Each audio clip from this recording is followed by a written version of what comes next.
के लिए नमस्कार करेंगे। ओम नमः सिद्धेभ्यः।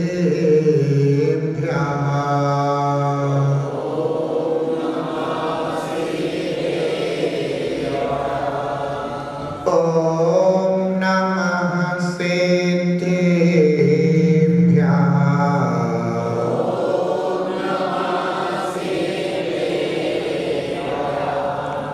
ओम नमः सिद्धेभ्यः।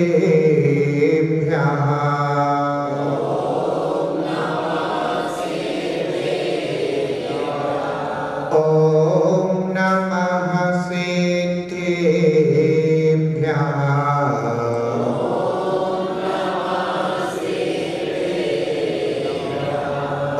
ओम नमः सिद्धेभ्यः।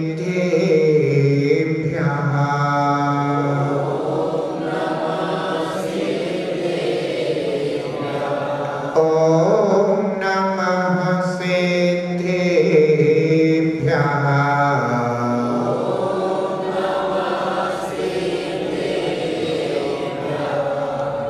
नमः श्री शांतिनाथाय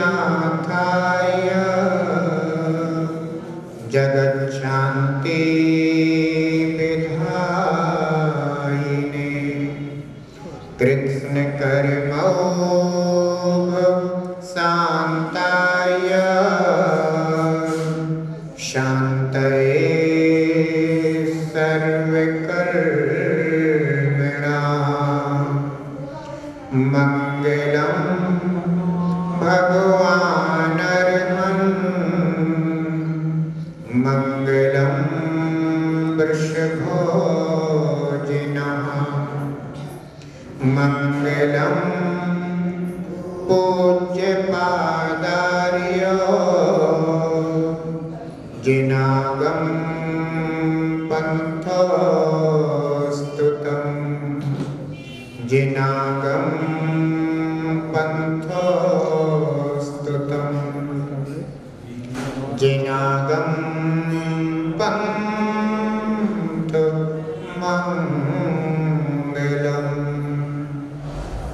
जय बोले खजरार श्री आदिनाथ भगवान की, एक खजरार श्री चंद्रपुर भगवान की, एक खजरार श्री शांतिनाथ भगवान की, एक खजरार श्री पार्श्वनाथ भगवान की, एक खजरार श्री महावीर भगवान की, परम पूजनीय आचार्य भगवान श्री पूज्यपाद स्वामी की, परम पूजनीय सूर्य गच्छाचार्य गुरुदेव श्री 108 वीराक्षागर जी महाराज की, अहिंसामयी विश्व धर्म की कहते जो अनुप्रेक्षा नित्य भाते वो उत्तम पुरुष कहते जो अनुप्रेक्षा नित्य भाते वो अनुप्रेक्षाते वो अनुप्रेक्षा के चिंतन से अपने कर्म नशाते हो आचार्य भगवन हो आचार्य भगवन ऐसा बतलाए रे जीवन है पानी की मोर कब मिट जाए रे जीवन है पानी की मोर कब मिट जाए रे हानि अनहोनी हो हानि अनहोनी कब क्या घट जाए रे जीवन है पानी की मोर कब मिट जाए रे जीवन है पानी की मोर कब मिट जाए रे जीवन है पानी की मोर।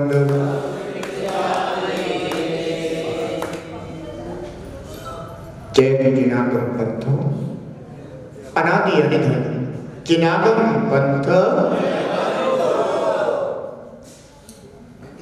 तीर्थंकर भगवत की दिव्य ध्वनि जिन श्रुत है जिनागम है चिनागम में वर्णित आत्म कल्याणकारी मार्ग, आत्महितकारी पथ जिनागम पथ, वीतरागता को देने वाला परस्परोपक्रमो जीवा नाम का प्रतीक जिनागम पथ सन्मार्ग है।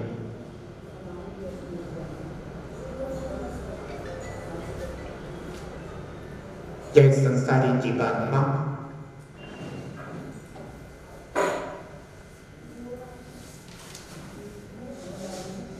अनंत काल से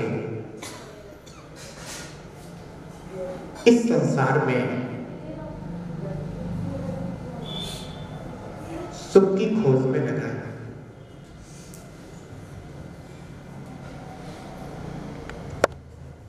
अगर जीवन में भूल बन जाए और जब तक वह भूल के रूप में समझ ना आए तब तक उसमें सुधार का होना संभव नहीं है। जीव की भूल अनादि की है, अनंत काल हो गया है उस संस्कार से संस्कारित होते हुए। जब तक वह अपनी भूल को नहीं समझेगा तब तक वह मार्ग को प्राप्त नहीं कर सकता।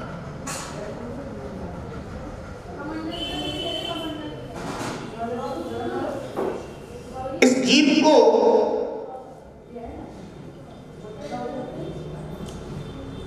जैन कुल में जन्म कोई पहली बार नहीं मिला,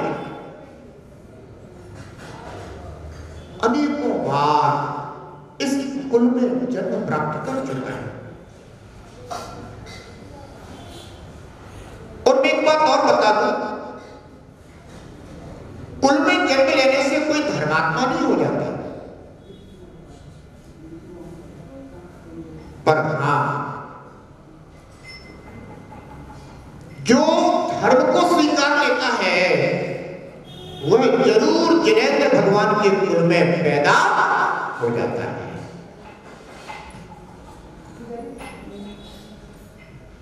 जिनेंद्र भगवान के शमो शरण में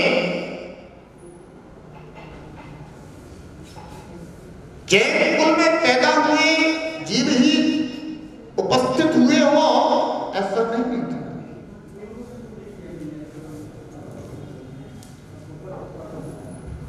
जिनेंद्र भगवान के समोषण में तो 3 गति के जीव विराजमान थे।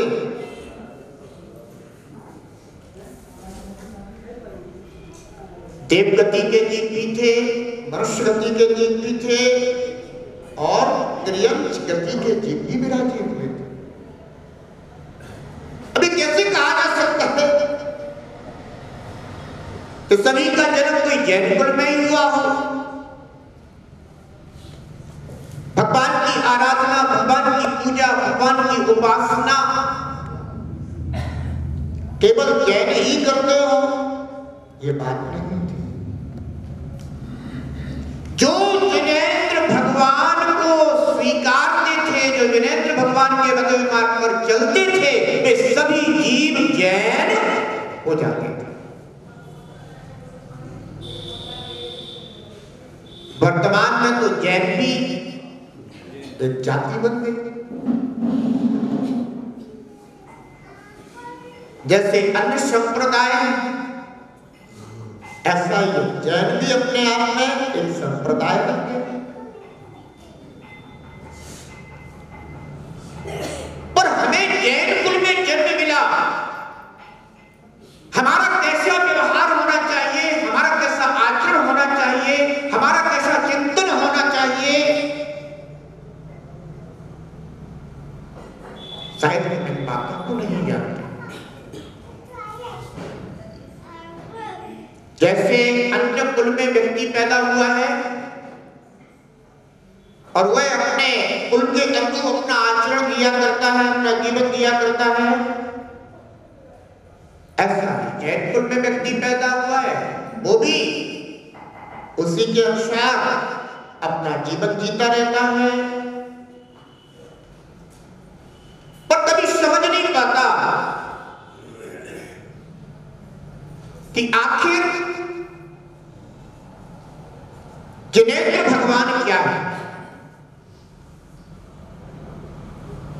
हम जिनेंद्र भगवान की उपासना क्यों करते हैं? हम जिन मंदिर क्यों आते हैं? हम जिनागम का स्वाध्याय क्यों करते हैं? हम जैन गुरु, निर्ग्रंथ गुरु, वीतरागी गुरुओं की उपासना क्यों करते हैं? जैन शास्त्रों में वर्णित नाना प्रकार के व्रतों को हम क्यों स्वीकार करते हैं?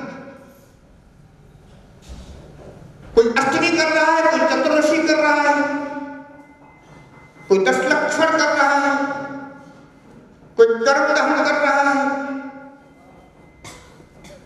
इन सबके पीछे प्रयोजन क्या है?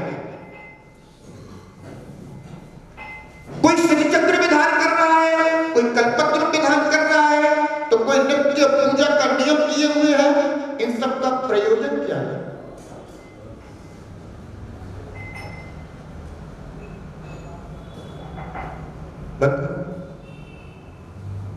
जब तक प्रयोजन का ज्ञान नहीं है, तब तक इन सब को करते हुए भी हमारी कोई मंजिल नहीं है।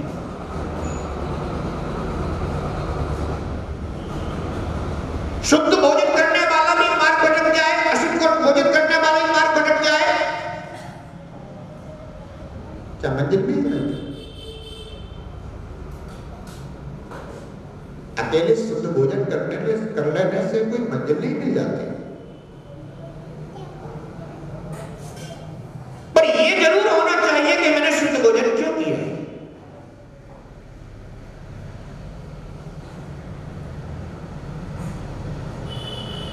आचार्य भगवान पद्मानंद स्वामी श्री उपासक संस्कार नाम के ग्रंथों में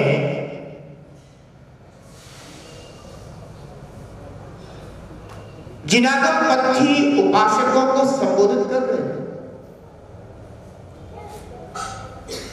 जिन्हें जिनवाणी पर श्रद्धान होता है वे सभी जिनागम पंथी उपासक कहलाते हैं। क्योंकि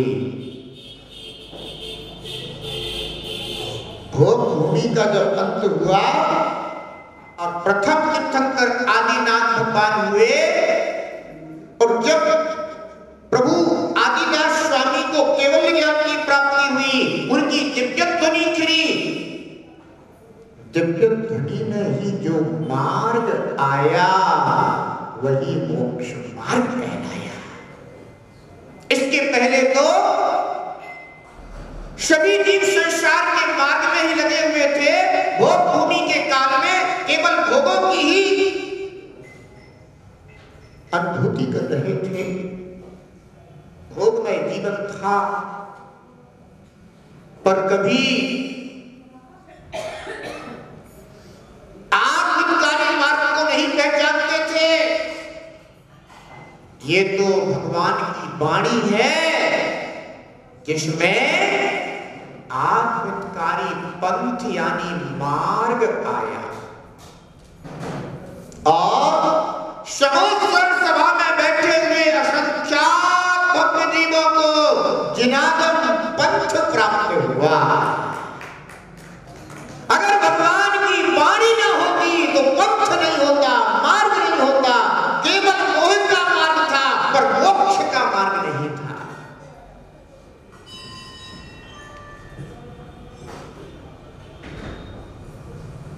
मोक्ष मार्ग कब समझा तुमने? जब भगवान की दिव्य ध्वनि, दिव्य देशना, भगवान की वाणी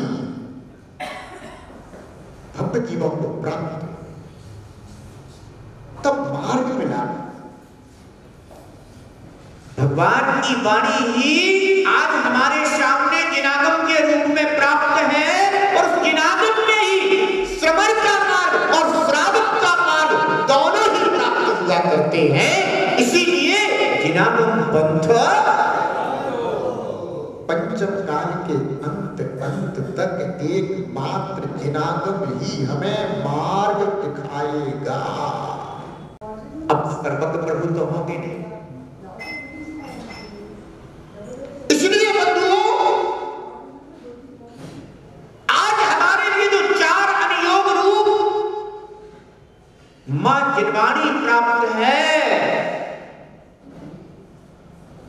जिनवाणी माता के समक्ष पहुंच करके जैसे जिनेंद्र प्रभु के दर्शन करते हो,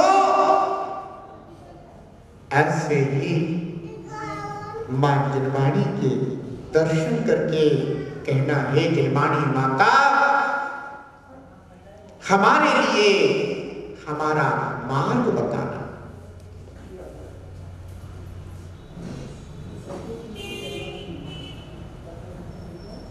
ध्यान रखो,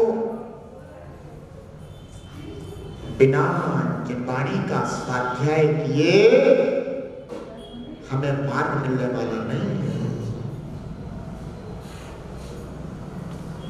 आपका बेटा होगा, बेटे से आप कहते होंगे कि देख बेटा, मैंने तेरे लिए तेरी क्लास के अनुसार जो भी तेरे सब्जेक्ट हैं, विषय हैं, सब पुस्तक मैंने तुझे ला कर दी, अब तू इनका अच्छी तरह से पठन कर।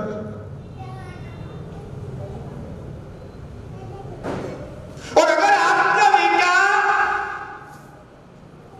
अपने विषय को ना पढ़े तो आप प्यार करते हो? प्यार नहीं करते तो क्या करते हो?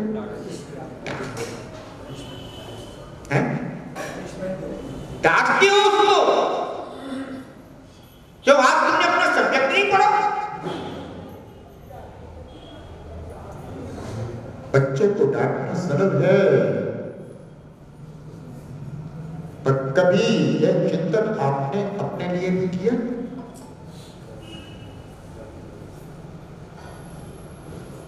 वो अपना सब्जेक्ट पढ़े तो आप प्रसन्न होते हो। अगर आप अपने 4 अनुयोग रूप शास्त्रों का स्वाध्याय करते हैं तो सच्चे देव जिनवाणी माता और ये निर्ग्रंथ गुरु प्रसन्नता को